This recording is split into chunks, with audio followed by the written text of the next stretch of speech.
Guys এখন আমি এসেছি কালনা বাজার কলকাতায়। তো মেয়ের জন্য কিছু শপিং করবো। আমার মেয়ে কি কিনবে তুমি? এটা পছন্দ?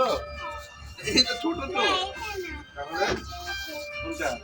ওগুলো ছোট, এগুলো হবে না। এদিকে এদিকে চলো দেখি কিছু।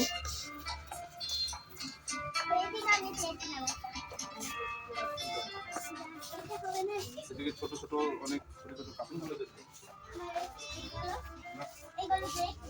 তোমাদের বৌদি এই জামাটা পছন্দ করলো, জামাটা একটু দেখে দাও তো কেমন হয়েছে, কমেন্ট করে অবশ্যই বলবে। আর আমার মেয়ে একটা টি শার্ট নেওয়া আছে, দেখি টি শার্টটা দেখে দাও তো। তো টপটি কেমন হয়েছে অবশ্যই তোমরা কমেন্ট বক্সে কমেন্ট করে জানাবে।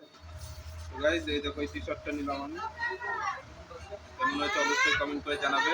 হ্যাঁ হয়েছে, চলো আমাদের শপিং করা কমপ্লিট হয়ে গেল, এখন আমরা বেরিয়ে যাবো।